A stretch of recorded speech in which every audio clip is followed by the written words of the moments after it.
Maybe you felt it. You're not broke, you're not reckless, you're not wasting cash on luxury handbags or sports cars.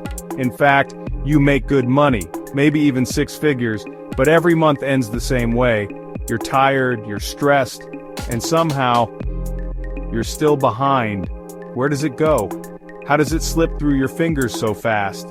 And why does it feel like the more you earn, the more pressure you're under? This video isn't about budgeting apps or cutting out coffee. This is about the silent money traps that are draining your wealth without making a sound. Because the truth is, most people don't go broke from one big mistake. They get stuck from 1,000 small, invisible ones. Habits, patterns, and systems that look responsible but bleed you dry. And the worst part? Some of these traps don't even feel wrong. They feel normal. They feel productive. They might even look impressive from the outside. But they're keeping you poor. Even if you earn six figures. Even if you're doing everything right. So in this video, we're breaking down 10 hidden traps that are sabotaging your financial future. And most importantly, how to escape them. Because making more money means nothing if it's leaking out the back door. Here's the first trap. You think earning more will fix it. So you hustle harder, you freelance on the side, you land a raise, you double your income, and what happens? Your lifestyle expands to match it. The better job means you move to a better neighborhood, with better rent. The higher salary means you treat yourself to a nicer car, and now, higher insurance.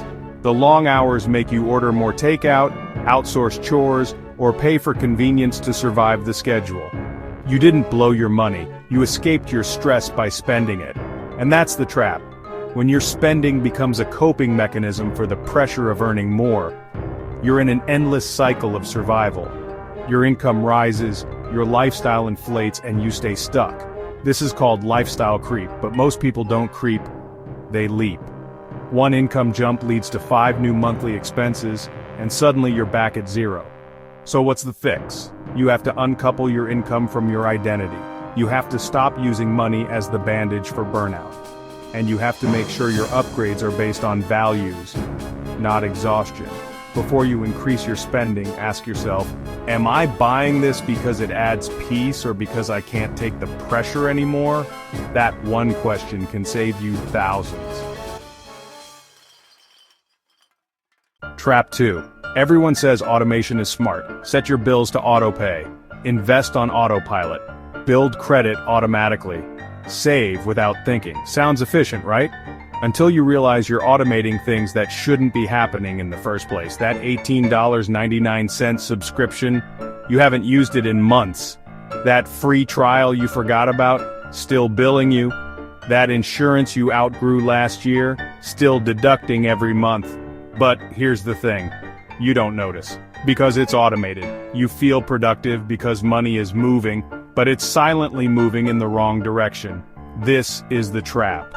Automation without awareness turns into drift spending. And drift spending is dangerous because it's invisible. You never see the leak, only the sinking. Here's how to fix it. Once a quarter, just 4 times a year, sit down and do a 30-minute autopilot audit.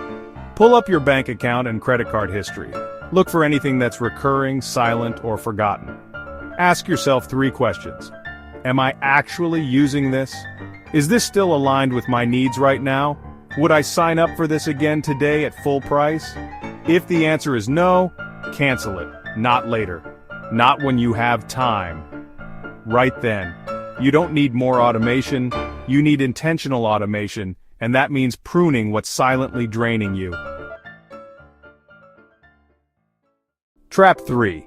When you're burned out, anything that promises to save time feels like a blessing. So you tap order again.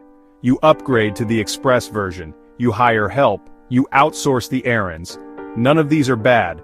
But here's the question nobody asks. Is it actually saving you time or just shifting the stress to your wallet? There's a dangerous assumption baked into high-income habits. If I make $75 an hour, then anything under that is worth outsourcing. Sounds logical, right? Until you spend $800 a month on efficiencies. While your evenings are still chaotic, your mind is still exhausted, and your time still isn't yours. This is the time drain trap. You throw money at your calendar hoping it'll buy you relief, but if you're not spending that time intentionally, you just created a new problem. You're not buying peace. You're buying more pressure to earn enough to keep buying peace. So here's your checkpoint. Before you spend money on a time saver, ask, am I clear on how I'll use that saved time, and will it actually improve my life? Buying 2 hours doesn't mean much if you spend it scrolling or working more. But if it helps you reset, reconnect, or recover, then yes, it might be worth it. Not every shortcut is a solution. Sometimes it's just a more expensive way to stay overwhelmed. Trap 4. You're investing, you're saving. You've got a Roth, a high-yield savings account, a side hustle, maybe even a rental. You're doing all the right things. So why aren't you moving forward? Because activity isn't the same as impact. You might be spending your energy and your money on things that feel responsible but go nowhere. This is the trap of busy money. You shuffle money around. You download 5 finance apps. You spend hours researching the best budgeting method. You open new accounts but never actually grow your net worth. Here's the truth. Smart money isn't about how many moves you make. It's about making fewer, better ones, with clarity. Sometimes the best thing you can do for your financial future is stop tinkering and go deeper on 1 or 2 smart strategies.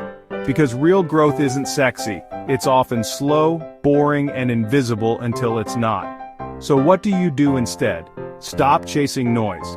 Pick one thing, one strategy, one tool, one system, and master it. If you're investing, go all in on learning that. If you're reducing debt, make that your full focus. Don't let financial busywork trick you into thinking you're building something.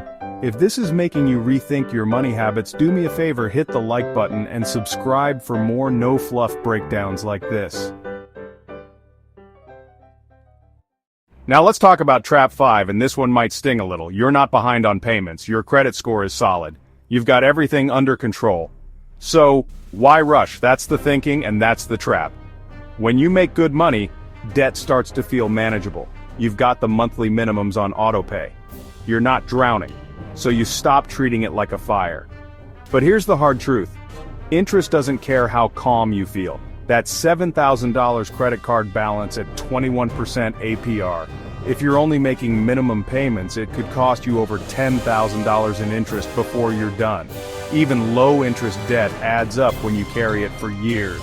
And the biggest danger? You normalize it. Debt becomes part of the background. It lives on your spreadsheet like a monthly utility bill until one day you realize you've spent the equivalent of a down payment on nothing. So what's the move?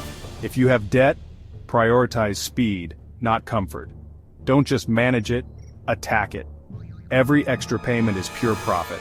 Every month shaved off is thousands saved. Here's one tip. Set a debt deadline even if it's arbitrary. Then reverse engineer the payment plan. You don't have to be extreme, but you do have to be intentional. Because the longer you carry it, the more it carries you right out of your financial future.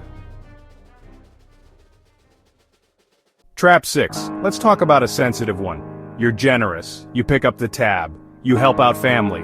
You donate when asked. You give because that's who you are. But here's the trap. Sometimes your generosity isn't about the other person. It's about how you want to be seen. You don't want to look cheap. You don't want to be the one who says no. You don't want to make it awkward, especially when you make good money. So you give, and give, and give, until one day, your giving becomes a performance, and it's costing you more than you admit. Generosity is beautiful, but when it's driven by guilt, obligation, or image, it's a money leak in disguise. Here's a question. If no one knew you gave, would you still do it? That's how you find the line between real generosity and performative spending. Set boundaries. Be honest. And remember, saying "not right now" doesn't make you selfish. It makes you sustainable. Trap 7. You buy the course, you join the mastermind, you sign up for the coaching because you want to grow, right? But if you're honest, some of those goals were never really yours. You got swept up in someone else's version of success, and now you're paying for a future you're not even sure you want. Pause and ask, if this goal cost me nothing, would I still chase it? If not, stop paying for the illusion. Trap 8. You've had a long week, you're exhausted, you're emotionally fried, and the algorithm knows exactly what to show you. That cozy hoodie, that treat-yourself gadget, that haul of skincare you deserve. You tell yourself it's self-care, you work hard, you need this. But here's the trap. Relief spending is not the same as real recovery. That dopamine hit doesn't heal your burnout. That $60 candle doesn't fix your schedule. That retail therapy doesn't change what's underneath the exhaustion. In fact, it often makes it worse. Because now you've added financial stress to emotional stress and still haven't rested. Self-care isn't about soothing your nerves with your debit card. It's about honoring what your body and mind actually need. Sometimes that's rest, sometimes that's boundaries, sometimes it's not buying anything at all. Before you hit add to cart, ask, what do I really need right now, and is this it? Trap 9, this one's sneaky. You think one big moment will change everything? The big raise, the viral product, the investment that finally hits. So, you tolerate chaos, you stay in debt, you put off the hard work, because once that thing happens, everything will be okay. But the money trap here is delayed discipline. Waiting for a breakthrough to justify fixing your habits. Big wins are great, but they don't last if the system underneath is broken. Build the system now, so when the win comes, it actually stays. Trap 10. You've got plans, investing, scaling, buying real estate, building passive income, maybe even retiring early. All great things. But there's a trap hiding inside this mindset, and it's this. You're so focused on future wealth you ignore the places where you're losing money right now. You'll spend 5 hours watching videos on crypto, but won't take 15 minutes to cancel a $70 subscription. You'll obsess over your investment portfolio, but won't check your auto-renewing insurance premium that jumped last year. You'll dream about rental income, but keep paying $40 overdraft fees on a checking account you haven't cleaned up. You're trying to build an empire, but the foundation is leaking. Here's the truth. Future money won't fix present leaks. It will just flow through them. Wealth isn't about making more, it's about keeping more. So before you chase the next opportunity, clean up what's already under your roof, fix the leaks, audit the systems, pay attention to the small stuff, because that's what compounds in both directions. If any of these money traps hit home, here's your next move. Pick one, just one, and fix it this week. Not all 10, not perfectly, just one quiet leak you're finally going to patch. And if you want more videos that actually help you get ahead, hit that like button and subscribe now. Which of these 10 traps have you fallen into without realizing it? Drop it in the comments. This video is for educational purposes only, and does not constitute financial advice. Always do your own research before making financial decisions.